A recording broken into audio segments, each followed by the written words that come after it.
జయ శ్రీమన్నారాయణ. నేను మీ icon astrologer Gattupalli Suresh Babu. అయితే మనకి ఈ జీవన వ్యవస్థ ఈరోజు ఎలా ఉంది అంటే కనుక ఒకరికొకరి సంబంధం లేకుండా, ఒకవేళ ఉన్నా కూడా ఉమ్మడి కుటుంబంగా లేకుండా చిన్న చిన్న ఫ్యామిలీలతోనూ చిన్న చిన్న సంసారాలు ఏర్పరచుకొని ఈ జీవన శైలిలో పరిగెత్తేటువంటి జీవితాలు ఏర్పడిపోయినా ఉన్నాయి. దాంతోపాటు ఆప్యాయత, అనురాగం, ప్రేమ ఇలాంటివన్నీ కూడా, నమ్మకాలు ఇవన్నీ కూడా లేకుండా పోతూ ఉన్నాయి. పెద్దలంటే గౌరవం, మర్యాద ఇవన్నీ లేకుండా పోతుంది. మనంగా సంపాదించుకున్న పేరు, ప్రఖ్యాత, హోదా, డబ్బు ఇవన్నీ కూడా ఎక్కడ ఏమవుతుందో కూడా అర్థం కాకుండా పరిస్థితి ఏర్పడుతూ ఉంది. దానితో పాటు మరొకటి ఏంటంటే, ఇప్పుడు ఏం చెప్పాలనుకున్నాం అనేది చూద్దాం. అయితే అసలు మరొకటి ఏంటంటే కనుక, వీటన్నిటితో పాటు ఈ రోజున ఉన్నటువంటి ఏదైతే బంధం, బాంధవ్యం, అనురాగం, ఆప్యాయత, దాంతో పాటు భార్య, భర్త ఇవన్నీ కూడా ఉన్నాయి. వీటిలో ఎంత విలువ ఉన్నది. ఒకప్పుడు మనకి పెళ్లి అనగానే 7 జన్మలు ఉండాలి అని చెప్పేసి అని సంబంధాలు చూసి, ఆ సంబంధాలు ఎన్నో రకాల సంబంధాలు చూసేసి మన అబ్బాయికి ఏదైతే సంబంధం కుదిరితే బాగుంటుంది, మన అమ్మాయికి ఏ సంబంధం కుదిరితే బాగుంటుంది.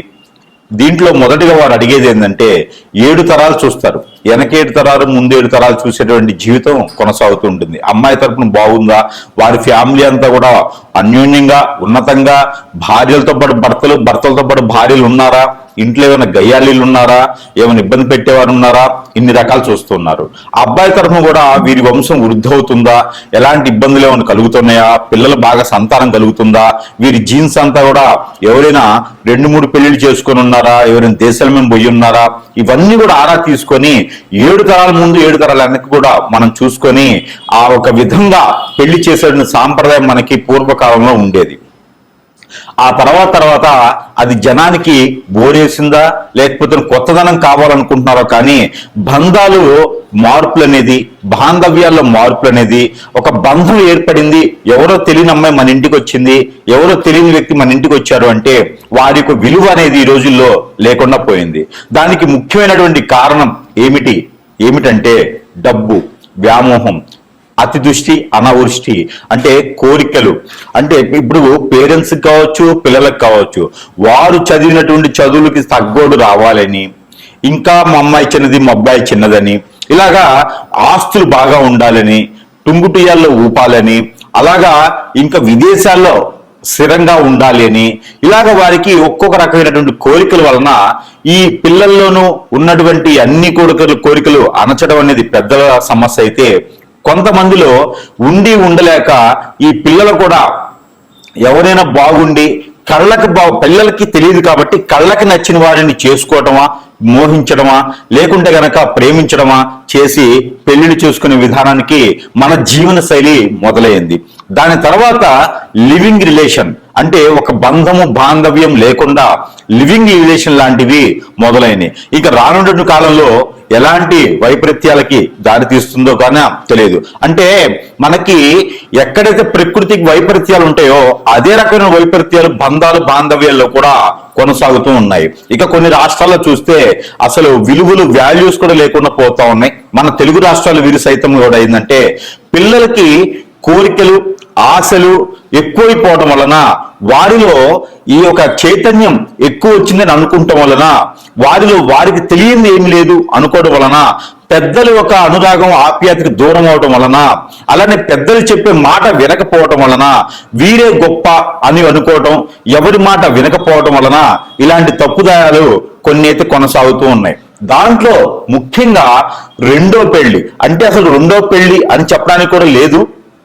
కాకపోతే మొదటగా ఏర్పడినటువంటి జన్మించిన తర్వాత మొదటిగా వేరే ఒక సంబంధం ఏర్పడి తోడుగా ఉండేసి, అండగా ఉండేసి, ఎవరైతే ఉంటారని చెప్పి ప్రమాణ పూర్తిగా చేసుకునే వాటి పెళ్లి అనేది బాంధవ్యతతో కలుపుతుందో అది వదిలేసి ఇప్పుడు లివింగ్ రిలేషన్, రెండో సంబంధాలు, మూడో సంబంధాలని లేకుండా ఇంకా విచ్చలవిడితనంతో ఏర్పడేసి ఆడవారికి, మగవారికి సందేశ దూరంలో కూడా లేకుండా ఎవరు దొరికితే వారితో సంబంధాలు ఏర్పంచుకొని వాల్యూస్ అనేది రోడ్డు మీద పెట్టేసి వీరికి ఈ రోజు గడిచిపోయిందా, చాలు అనే పరిస్థితులకు ఏర్పడినటువంటి కాలం కూడా మనకి కొంతగానో ఉన్నది. ఇవైతే దాని గురించి ఒకసారి మనం చూసినట్టయితే కనుక దాంట్లో మనం మొదటి పెళ్లి అనేది చేసుకున్న తర్వాత ఆ ఒక వైపరీత్యాలు వచ్చి భార్యలో తప్ప, భర్తలో తప్ప, పెద్దలో తప్ప, పిల్లలో తప్ప జరిగిపోవడం వలన దాని తర్వాత ఏర్పడేటువంటి సంబంధాలని రెండనే అంటాం మన దౌర్భాగ్యానికి. ఆ తర్వాత ఎన్నున్నా మనం రెండు కింద భాగిస్తాల్సి వస్తుంది, ఎందుకంటే మొదటిది చెడిపోద్ది కాబట్టి. అలానే ఎవరి జాతకంలోనైనా అసలు రెండో పెళ్లి అనే దానికి ఎలా ఏర్పడుతుంది, కొంత చైతన్యం రావడం కోసమైనా మనం ఒక్కసారి పరిశీలిద్దాం. దీంట్లో ముఖ్యంగా అసలు రెండో పెళ్లి అనేది ఎలాంటి జాతకులకి, రెండో పెళ్లి అనేది ఏ జాతకంలో ఎలాంటి నక్షత్రము, ఎలాంటి గ్రహము ఏ స్థానంలో ఉండడం వల్ల రెండో పెళ్లి వ్యామోహం కానీ, రెండో పెళ్లి అవకాశం కానీ, రెండో పెళ్లి చేసుకునేటువంటి విధానం కానీ కనిపెడుతుంది.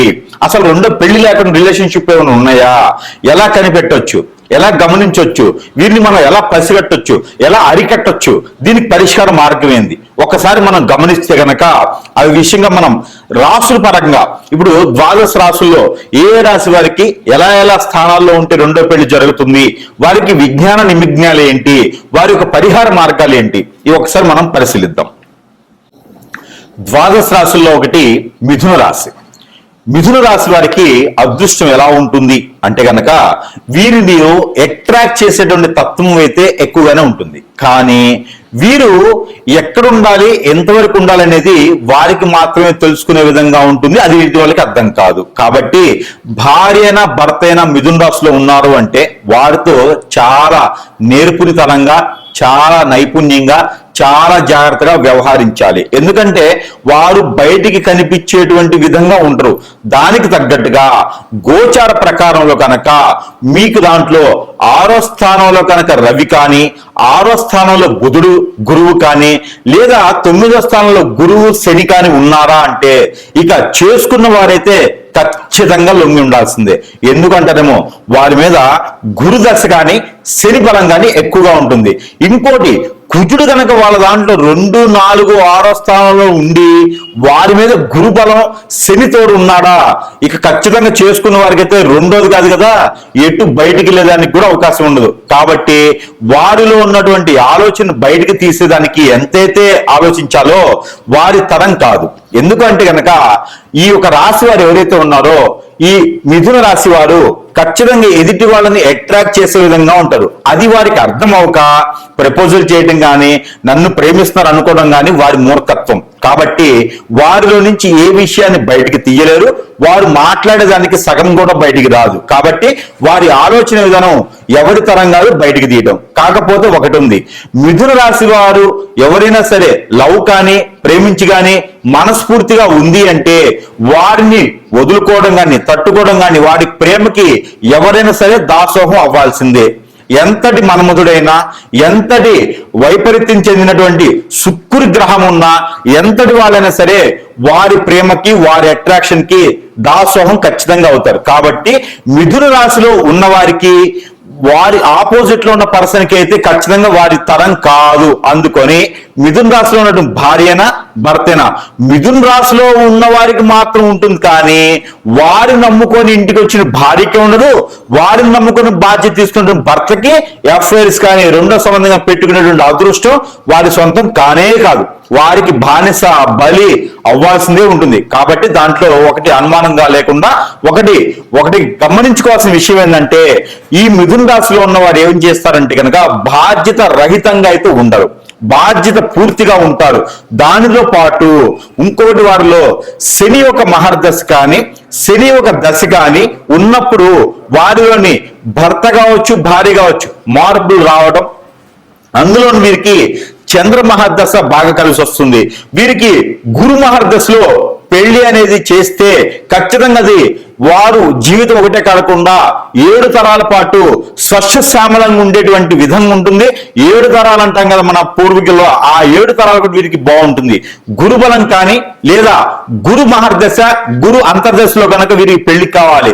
పెళ్లి వీరికి మిథున రాశిలోనే. కాబట్టి ఈ గురు మహర్దశ ఎప్పుడు వస్తుందంటే నాకు తెలిసి మహర్దశలో పుట్టిన ఈ యొక్క మిథున రాశిలో పుట్టిన వారికి 17 సంవత్సరాల నుంచి 23 సంవత్సరాల లోపు అయితే ఖచ్చితంగా వారికి గురు మహర్దశ వస్తుంది. వారు పుట్టినటువంటి ఉన్నటువంటి నక్షత్ర ప్రకారంగా అయితే ఈ గురు మహర్దశలో గనక శుక్రుని యొక్క అంతర్దశ కానీ, శని యొక్క అంతర్దశ కానీ, లేదా రాహువు కేతు అంతర్దశ, లేదా చంద్రుడి అంతర్దశ వచ్చినప్పుడు గనక పెళ్లి చేస్తే వారికి ఆ సమయంలో పెళ్లి యోగం వస్తుంది. అప్పుడు మిథున రాశి వారు కూడా వేరే వైపు చూడటం కానీ, వేరే వైపు ఆలోచించడం కానీ ఉండదు. కానీ వీరి ప్రేమ అతీతం, అనేకమైనటువంటి ప్రేమ అన్నమాట. కానీ ఆ ప్రేమను తట్టుకోవాలంటే ఎదుటి వారికి కూడా అలానే ఉండాలి. కాబట్టి వీరికి సింహరాశి కానీ, కన్యా రాశి కానీ, మకర రాశి వారు, తులారాశి వారు కూడా వీరికి సెట్ అవుతారు. అందులో ఒకటి వీరికి చేయకూడనటువంటి రాశులు ఏంటంటే కనుక మేషరాశి, అందులోనూ మకర రాశి, ఇంకొక రాశి ఏంటంటే ధనుసు రాశి. వీళ్ళని గనక పెళ్లి అనేది వీరికి ఇచ్చి చేయకుండా ఉంటే మంచిది. మరొక రాశి ఉంది కర్కాటక రాశి. ఈ మధ్యస్థంగా ఉండేటువంటి కర్కాటక రాశి వారికి అంతగా యోగించదు. కాబట్టి ఈ యొక్క దశలు అంతర్దశలు ఏదైతే ఉన్నాయో ఈ దశలో పెళ్లి చేసినట్టయితే ఒకటే సంబంధం ఉంటుంది, ఒకటే బాధ్యత ఉంటుంది, పిల్లలు పుడతారు, గౌరవప్రదంగా వీరు బ్రతికేదానికి, జీవించేదానికి, జీవన శైలి మొదలుపెట్టేదానికి బాధ్యత అంతా కూడా తీసుకొని కొనసాగించే విధంగా ఉంటారు. కాబట్టి కళ్ళు మూసుకొని బ్రతికేయచ్చు జీవితకాలం కూడా. లేదు కాదు అనుకొని ఎఫైర్స్ పెట్టుకోవాలంటే ఇక వీరి తర్వాత కాదు. కాబట్టి ఇంకా వారు వీరిచ్చేటువంటి బాధ్యత, వీరి చేసేటువంటి పనుల మీద ఆధారపడి ఉంటుంది. అలా కాదు, ఇంకా అలా ఉన్నా కూడా ఏదో గ్రహాలు మమ్మల్ని శోధిస్తున్నాయి, మన భార్య భర్తల్లో సంగత భావం లేదు, అలానే కంఫర్టబిలిటీ సరిగ్గా లేకుండా మా పేరెంట్స్ డబ్బు కోసమో, ఆస్తి కోసమో, పదవి కోసమో, పేరు కోసమో, జాబ్ కోసమో, విదేశాల్లో ఉండాలని కోసమో పెళ్లి చేసేశారు, మాకేమో ఇద్దరికి సెట్ అవ్వట్లేదు, నా ప్రేమను పొందలేకపోతున్నారు అనుకుని ఎవరైనా ఉంటే కనుక మిథున రాశి వారు చేసుకునే వారికి అదృష్టం లేదు. కాబట్టి ఆ మిథున రాశి వారికి ఉంది. కాబట్టి వారు ఏదైనా వెసులుబాటు చేసుకోవచ్చు. అలా ఉంది కాబట్టి వెసులుబాటు చేసుకునేదానికి అవకాశాలు అయితే కనిపిస్తూ ఉన్నాయి. ఇంకా అలా కాదు, భార్య దూరం అయితే బతకలేకపోతున్నాను, నాకు కావాల్సిందని చెప్పేసి మిథున రాశి వారు ఎవరైనా ఉంటే ఈ పరిహారాలు చేసుకోవచ్చు. భర్త దూరం అవుతున్నారండి, పిల్లలు ఉన్నారు, నాకు ఆయన తప్పితే నాకు వేరే లోకం లేదు, నాకు అతనే కావాలని చెప్పేసి భార్య ఎవరైనా ఉంటే, లేదు దరిద్రులు వెళ్ళిపోయారు, నా జీవితం ఇంతే ఉంటుందంటే రెమెడీస్ మీరు చేయకండి. లేదు నాకు కావాలనుకుంటే కనుక ఖచ్చితంగా ఈ స్కూలింగ్ లో ఉండేటువంటి రెమెడీస్ మీరు పాటించండి. ఏ ఒక్క రెమెడీ మీరు చేసినా కూడా ఖచ్చితంగా దూరమైన భర్త కావచ్చు, భార్య కావచ్చు, దూరమైనటువంటి భర్త భార్య మాత్రమే, ఏదైతే అగ్నిహోత్రం సాక్షిగా తాళి కట్టే వాళ్ళు మాత్రమే మీకు దగ్గర అయ్యేదానికి ఉంటుంది. కాబట్టి ఈ పరిహారాలు మీరు ఖచ్చితంగా చేసుకొని అదృష్టవంతులు అవ్వచ్చు. అయితే మనకి ఏదైతే పరిహారం ఉన్నాయో ఈ రాశి వారు కనుక ఈ పరిహారం చేసుకున్నట్లయితే ఖచ్చితంగా ఏదైతే భర్త దూరమవుతున్నాడు అనేటువంటి భారం తగ్గేటువంటి దానికి సపోర్ట్ ఉంటుంది. అలానే భార్య దూరం అవుతుంది, పిల్లలు ఒంటరైపోతున్నారు అనుకున్న వారికి అయితే ఖచ్చితంగా ఈ పరిహారం పనికొస్తుందని అయితే నేను అనుకుంటున్నాను. అయితే ఏం చేయాలంటే కనుక మీ భార్యది కావచ్చు, భర్తది కావచ్చు, పేరు సపోజ్ ఎంతైతే పేరు ఉంటుందో దాన్ని ఇంగ్లీష్ లెటర్స్ లో మీరు చూసుకోండి. సపోజ్ ఒక పేరు ఉందనుకోండి, మాధవి ఉందనుకోండి, ఇంగ్లీష్ లెటర్ లో తీసుకోండి, MA. అలా తీసుకున్నటువంటి పేరు ఏదైతే ఉందో మీకు తామర గింజలు దొరుకుతాయి, ఈ లోటస్ సీడ్ అంటారు. ఈ తామర గింజలు తెచ్చుకొని మీ వైఫ్ పేరులో ఎన్నైతే లెటర్స్ ఉన్నాయో, లేదా మీ ఒక హస్బెండ్ పేరులో ఎన్నైతే లెటర్స్ ఉన్నాయో ఆ లెటర్స్ కి 7 గింజలు ఎక్స్ట్రా కావాలి, 7 సీడ్స్ ఎక్స్ట్రా కావాలి. ఆ తీసుకున్నటువంటి దాంట్లో మీరు 11 డేస్ అంటే డే 1 నుంచి 11 డేస్ వరకు కూడా ఈ సీడ్ మీద తనకి ఒక్కొక్క గింజ మీద ఒక్కొక్క లెటర్ రాయండి. రాసేసి దాంట్లో ఆముదమో, కిరోసినో, పెట్రోలో, డీజిలో, లేకపోతే గనక నువ్వుల నూనె, కోకోనట్ ఆయిల్ వీటిల్లో తడపండి, ఒక పేపర్లో పెట్టి తడిపేసేయండి. ఇది మీరు ఇంట్లో చేస్తే ఈ చేతికి మట్టి అంటుకుంటుంది, అంటే చేతికి ఈ పొగ గాని మంట గాని అంటుకుంటుంది. ఎక్కడైనా దూరంగా చేసే ప్రయత్నం చేయండి. ఇంట్లో ఇవి ఏం చేయాలంటే ఒక్కొక్క లెటర్ మీద ఒక్కొక్క పేరు రాసిన తర్వాత అవన్నీ కూడా ఒక 7 గింజలు ఎక్స్ట్రా తీసుకొని ఒక పార్సల్ చేసి దాంట్లో ఈ ఆయిల్ వేసి కనుక కాల్చి వేయండి. ఇది ఉదయం సాయంత్రం సమయంలో చేయొచ్చు. రోజుకొక్కసారి చేసినా కూడా తను వేరే వాళ్ళకెళ్ళి చూడకుండా, తను వేరే లైఫ్ కి వెళ్లకుండా, తను వేరే పెళ్లి వేరే స్త్రీ వైపు చూడకుండా కూడా మీకు సానుకూలమైనటువంటి వాతావరణం కనబడుతుంది. మరొకటి ఏంటంటే కనుక ఇలా చేస్తూ 11 రోజులు దానితో పాటు తన యొక్క ఫోటో ఏదైతే ఫోటో ఉంటుందో దాన్ని A4 సైజులో 4 సైజ్ అంటే 4/6 అనేటువంటి సైజు ఉన్నటువంటి ఫోటో ఏదైతే ఉంటుందో ఆ ఫోటో కింద 4 నిమ్మకాయలు పెట్టండి. ఒక్కొక్క మూలన ఒక్కొక్క నిమ్మకాయ పెట్టాలి. స్త్రీ అయినా పురుషుడైనా, భార్య అయినా భర్త అయినా, ఎవరైతే దూరం అయితే తట్టుకోలేకపోతున్నారో వారు చేయవచ్చు. అయితే ఈ యొక్క 4 నిమ్మకాయలు అనేది ఫోటో కింద పెట్టాలి. ఆ ఫోటో పై వైపున గుండు సూది గుచ్చాలి. ఎలాగా? ఫోటోకి నిమ్మకాయకి మధ్యన పైన గుండు సూది గుచ్చాలి. మన మంచానికి కోళ్ళులాగా ఉండేటువంటిది నిమ్మకాయలు, పైన ఉండేటువంటిది మంచము. తర్వాత ఫోటోకి అలా గుచ్చితే శీలలాగా గుండు సూది గుచ్చండి. ఆ గుచ్చిన దానిపైన పసుపు, గంధము, కుంకుమ ఈ 3 కూడా కలగలపండి. కలగలిపి దాంట్లో పొడి చున్నం అని దొరుకుతుంది. ఆ చున్నం కూడా దాంట్లో కలపండి. కలిపిన తర్వాత మీకు అత్తిపత్తి ఆకు అని ఉంటుంది, లేదా టచ్ మీ నాట్ అంటారు. ఆ ఆకు పౌడర్ కూడా కలపాలి. ఆ మిశ్రమం అంటే ఒక్కొక్క టీ స్పూన్ కలుపుకోండి. కలుపుకున్న తర్వాత మీకు ఒక చిన్న మంత్రం ఉంటుంది. అది ఎవరికి వాళ్ళకి చెప్పేదానికి కాదు, స్క్రోలింగ్ మీద కనిపించే నెంబర్కి ఫోన్ చేస్తే ఆ నెంబర్ అనేది చెప్తాము. ఆ మంత్రం అనేది చెప్పడానికి ఉంటుంది. అయితే ఈ యొక్క ఫోటో మీద ప్రతిరోజు కూడా ఏ రూములో అయినా ఏ గదిలైనా చేసుకోవచ్చు, వాష్రూమ్ తప్పితే. మనం పడుకునే పోయే ముందు నేను ఇచ్చేటువంటి మంత్రాన్ని ఒక 713 సార్లు 719 సార్లు మీ పేరుని బట్టి చదవడం అనేది ఉంటుంది. ఆ మంత్రం చదివిన తర్వాత నేను చెప్పినటువంటి ఇంగ్రీడియంట్స్ కలిపినటువంటి పౌడర్ ని ఆ ఫోటో మీద చల్లాలి 21 రోజున. ఇలా చేసినట్టయితే కనుక భర్త దూరమైన వారు దగ్గరికి రావడం, ఆ ఉన్నటువంటి రిలేషన్స్ కావచ్చు, సెకండ్ మ్యారేజ్, థర్డ్ మ్యారేజెస్ కావచ్చు, ఇవన్నీ కూడా వెళ్ళిపోయేసి దగ్గర అవ్వడం. భార్య ఏదైనా వేరే చెప్పు చెప్పులోకి వెళ్ళిపోయినా, వేరే మాట విని ఆశతో కోరికతో బయటికి వెళ్ళిపోయిందన్నా కూడా ఆవిడ కూడా మీకు తిరిగి మళ్ళీ వచ్చేదానికైతే అవకాశం ఉంటుంది. ఖచ్చితంగా ఈ పరిహారం చేసి చూడండి. మరొక పరిహారం, అలానే భార్యాభర్తలు దూరమైనందు వలన మీకు చిన్న చిన్న పరిహారాలతో కూడా వారు దగ్గరయ్యేదానికి అవకాశాలు. అలానే భార్య అయిన భర్త అయిన రెండో పెళ్లి వైపు వెళ్లకుండా ఏ బాధ వచ్చినా ఏ బంధం వచ్చినా కట్టుబడి బాధ్యత ప్రకారంగా ఉండేలాగా ఉండాలి అనుకుంటే గనక ఖచ్చితంగా ఈ యొక్క పరిహారం చేసినట్టయితే ఖచ్చితంగా మీకు అదృష్టం అనేది ఉండొచ్చు. అది ఏమిటంటే గనక మనకి కాటన్ సీడ్ అంటారు, పత్తి గింజలు. ఈ పత్తి గింజలు ఏవైతే ఉన్నాయో తన పేరుని తలుచుకుంటూ నాకు నా భర్త రావాలి, నాకు నా భార్య నాకు దగ్గర అవ్వాలి అని తలుచుకుంటూ ఎక్కడైనా సమీప దూరంలో గురువు గారు ఉంటే సంప్రదించండి. వారు ఏదైనా పరిహారం చేస్తే చేయండి. లేదు అంటే గనక ఈ రకమైనటువంటి పరిహారం ఖచ్చితంగా చేసుకుంటే మీకు 41 రోజుల్లో ఫలితం అయితే లభిస్తుంది.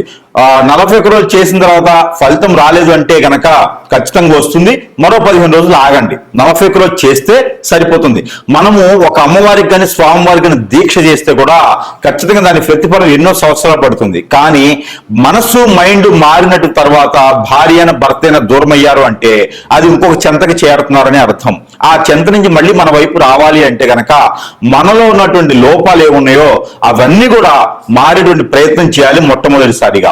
రెండోది, మనం ఏదైతే కాటన్ సీడ్ అంటే పత్తి గింజలు ఏవైతే ఉంటాయో ఈ పత్తి గింజలు తీసుకొని రోజుకి ఒక 11 చొప్పున చేతిలో పెట్టుకొని ఏదైతే మీ హస్బెండ్ కావచ్చు వైఫ్ కావచ్చు పేరుందో అంటే వెళ్ళిపోయినటువంటి వారి పేరు తీసుకొని 236 సార్లు పఠనం చేయండి. నా వైఫ్ నా దగ్గరికి రావాలి, మా వైఫ్ పేరు ఇది, మా దగ్గరికి రావాలని చెప్పేసి పఠనం చేసుకొని ఆ పత్తి గింజల్ని మీరు ఒక పేపర్లో కట్టేసి కాల్చి వేసేసేయండి. ఏ రోజుకి ఆ రోజు ఈ పని చేయాలి. మరొకటి, తెల్ల ఆవాలు అని దొరుకుతాయి.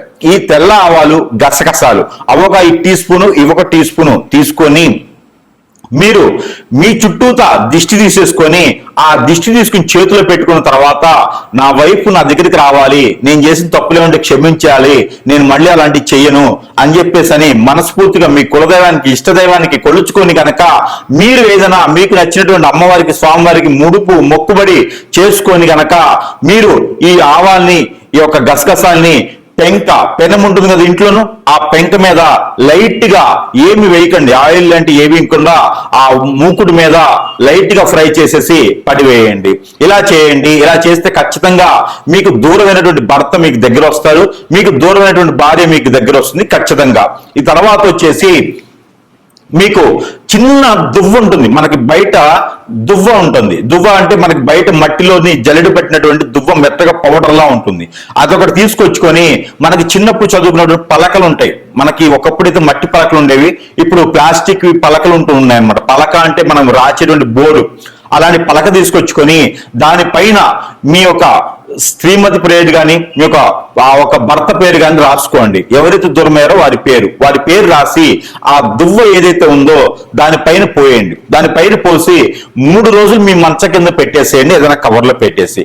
ఆ తర్వాత ఆ దువ్వ దాని మీద ఉంచేసి మీరు కళ్ళు మూసుకొని కళ్ళకు గంతలు కట్టుకొని ఆ దువ్వని ఊదండి. చేత్తో దువ్వను ఊదాలి. ఆ 3 రోజులు కూడా ఒక రాగి పాత్రలో నీరు పెట్టేసి దాంట్లో ఒక లోటస్ పువ్వు వేసేసి ఆ ఒక నీరు పెట్టినటువంటి పాత్రని మనకి గడప లోపల నుంచి బయట వైపు, బయట నుంచి లోపల వైపు చూసేటువంటి విధంగా చూసుకోండి. లోపల నుంచి బయట వైపు వస్తూ ఉంటే కుడి వైపున ఉండాలి. కుడి వైపున పెట్టేసి దాని మీద ఒక మూత వేయండి, లోటస్ పువ్వు పెట్టేసి. ఇలా చేసినట్టయితే కనుక మీకు ఎన్నో సంవత్సరాల క్రితం దూరమైన భర్త కూడా మీ దగ్గరకు వచ్చేదానికి ఉంటుంది. భార్య కూడా మీకు నుంచి దూరం అయితే కూడా వస్తుంది. అలా కాదు గురువు గారు, మాకు దూరం అయితేనే చాలు అనుకుంటే ఇంక ఈ రెమెడీస్ అన్ని మీ పని చేయవు. దూరమయ్యి బాధపడే వాళ్ళు, భార్య పిల్లలు భర్త ఇబ్బంది పడేవాళ్ళు ప్రతి ఒక్కరు కూడా ఈ పరిహారంలో ఏ ఒక్కటి చేసినా కూడా మీకు ఖచ్చితంగా వారే దగ్గరికి వస్తారు. లేదు మాకు దూరం అయితేనే బాగుండు, ఇవన్నీ మాకు వద్దు అంటే కనుక ఆల్రెడీ దూరం అయినారు కాబట్టి ఈ పరిహారాలు మీకు అవసరం లేదు. ఇలాంటి పరిహారాలు చేసుకొని దూరమైన భర్తను దగ్గర చేసుకోండి, దగ్గరైన భర్తను దూరం చేసుకోండి. కాబట్టి ఇలాంటి చేసుకుని అదృష్టవంతులు అవ్వాలి. పిల్లలు పెద్దలు అందరూ కూడా భార్యాభర్తలు అన్యోన్యంగా ఉండడానికే నా ఆలోచన. అలా ఉంది అంటే కనుక సంఘంలో గౌరవులు, మర్యాదలు, ఆప్యాయతలు, అనురాగాలు, పెద్దల దగ్గర ప్రతిష్టలు అన్ని వస్తాయి. డబ్బు వస్తుంది, జాబ్ వస్తుంది, పలుకుబడి, పేరు, ప్రఖ్యాత, హోదా అన్ని కూడా మనకు సొంత చేరుతాయి. కాబట్టి ఇలాంటి పరిహారాలు చేసుకొని ఉమ్మడి కుటుంబంగా ఉండాలని నా కోరిక. జై శ్రీమన్నారాయణ.